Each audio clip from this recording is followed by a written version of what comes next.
गोस्वामी को भेजा, गोविंद देव जी को प्रकट किया वृंदावन से। ये समाधि है, ब्रीफ हिस्ट्री है। इनके बड़े भाई का नाम सनातन गोस्वामी था, मदन मोहन जी प्रकट किए। ये गोवर्धन में समाधि इसलिए है कि इनका देह त्याग गोवर्धन में हुआ था। ये वृंदावन में है।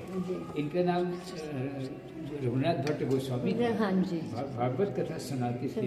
इंसान आंसू बहाता था भागवत सुनकर, लेकिन मोर हिरण को ये जड़ बुद्धि है, मनुष्य में विवेक बुद्धि है, वो ग्रैस्प करता है। ये भी ग्रैस्प करते थे, जड़ बुद्धि जीव भी कथा सुनते थे। इनका नाम जीव गोस्वामी था। राधा दामोदर मुखल से मैया जब बांध दिया था, उनकी सेवा की इन्होंने। ये गोपाल भट्ट गोस्वामी गोदावरी से आए थे, सब महाप्रभु के आदेश से आए थे।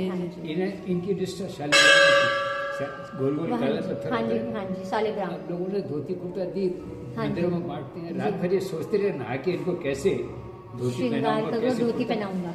सुबह देखते शरण भी है, हाथ भी है। राधा रमन स्वयं प्रकट विग्रह। हिस्टोरियंस ने लिखा कि बाबा के सामने तब तक गोल गोल पत्थर था, वृंदावन में आबादी नहीं थी, कि दुख के साधु रहे। उन्हें आंखों से देखा कि इसके सामने ये कैसे खड़े हो गए। ये राधा रमन जी है। इनका नाम रघुनाथ दास गोस्वामी। 10 मिनट बाद राधा कुंड मिलेंगे। ये महाप्रभु ने उनको भेजा। इन्होंने 20 साल में संन्यास लिया, 16 साल महाप्रभु ने संग रखा। एक दिन बोले रघु जाओ राधा कुंड श्याम कुंड प्रकट करके आओ। वो हमेशा इनके संग रहना चाह रहे थे, महाप्रभु के संग। महाप्रभु को संवरण लीला करनी थी, इसलिए इनको पहले भेज दिया। इन्होंने देखा कुंड कच्चे हैं, महाप्रभु तो स्नान कर गए थे, सुलू भर पानी लगे। लेकिन जब कच्चे कुंड देखा, शेर पानी पी रहा, हिरण खरगोश सामने बैठा, बीच में साधु बैठा है। वहाँ हिंसा, वायलेंस, क्रोध नहीं रहता है। जिम्मेदारी तो इनकी है, उसको वातावरण को सुंदर बनाने का काम ये करते हैं। आज भी 500 साल से यहाँ पे कीर्तन होता है लगातार 24 घंटे इनकी समाधि पर। साथ में महात्मा का नाम था लोकनाथ गोस्वामी। इन्होंने टटोला सबसे कोमल और सुंदर कौन सी जगह है? माँ की गोद। माँ की गोद हुई बरसाना। वहाँ किशोरी कुंड है गाँव में। उसमें जैसे स्नान करने गए अंदर, हाथ में विग्रह आ गया राधा विनोद। ससुराल में ठाकुर जी का नाम है विनोद, स्माइलिंग, प्लीजिंग नेचर। इस राधा विनोद के विग्रह को लेके 105 वर्ष पूरा आयु हृदय से लगा के नाम करते रहे। लेकिन नाम करना चाहिए, ये कैसे सिखाया? बाएं से करो, दाएं हाथ में ठाकुर जी पकड़ लिए, बाएं अशुद्ध है, इसको डिस्कार्ड मत करो, इससे भी काम करो। माला इससे करते थे ये लोग, ये नहीं कहते थे कि, और इतने विनम्र थे कि आप स्वयं को शिष्य समझते थे, कभी गुरु समझेंगे। एक नरोत्तम ठाकुर ने बिहाइंड द स्क्रीन इनकी इतनी सेवा की वृद्धावस्था में। तब एक दिन बोले कौन करता है इसे? तो सामने आ गए, बोले आप संकल्प छोड़िए, आपका गुरु चेले न बनाने का संकल्प है, मैं आपका शिष्य ही बनूंगा, आप गुरु बनेंगे। तो संकल्प छोड़ के उनको दीक्षा दी। 8वें महात्मा का नाम था कृष्णदास कविराज।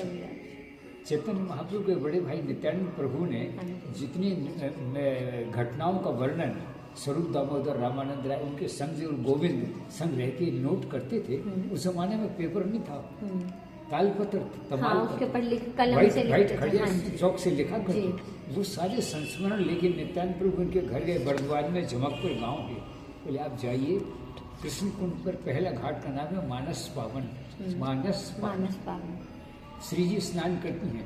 श्री जी पहले राधा कुंड में नहीं, कृष्ण कुंड में भगवान स्नान करते। जब गौ बछड़े का पाप लगा था गौहत्या का, फिर श्री जी स्नान करती हैं। उस घाट का नाम है मानस पावन। पहला घाट है वो, लाइक 6 एंगल्स बना हुआ है, जैसे भगवान खड़े रहते हैं 6 एंगल्स में वो है। राधा कुंड 4 एंगल्स में एज इट इज है, जैसे राधे जी सरल ऐसे वो है। तो उसके पहले घाट पर बैठ के इन्होंने ये पूरा उन जो जितने मेमोरीज आई थी उनको एडिटिंग करके, इनका टेबल क्या थी, घुटना, घुटने पर रख के। इनकी कंडीशन ये थी कि इनके दोनों आंखों में कैटरेक्ट था, हाथ कांपते थे, कान से कम सुनते थे। इनकी कुटिया जानते हैं आप, किवाड़ तो थे ही नहीं, 1 फुट पैर भी बाहर निकलते। इतनी छोटे से रूम में वो रह के 13 साल में इसको पूरा किया। इस चैतन्य चरितामृत को आज वर्ल्ड ओवर चैतन्य चरितामृत वर्ल्ड ओवर लोग पढ़ते हैं। ये तो बंगला में मूल लिखा गया था, लीव्स पे लिखा गया था, पत्तों के ऊपर। फिर तो एडिटिंग करते करते अब तो प्रिंटिंग में आ गया। इसको हमने तो बहुत बढ़ा दिया, वर्ल्ड ओवर बनाया। ये जो आते हैं विदेशों से आदमी नहीं आते, करोड़पति संपत्ति, लेकिन मेंटल पीस नहीं, कोई सुसाइड करता, कोई समुद्र में डूबता। इसको पढ़ा तो जीवन की हकीकत समझ में आ गई कि क्या है। ऐसे भी रहा जा सकता है, ये वृक्ष के नीचे प्रसन्न रह के आदमी रहता है। ये कृष्णास कविराज रसिक भगत माज जे रचलो चैतन्य चरित गौर गोविंद लीला सुनते गले शिला तहाते न हिलो मोर्च।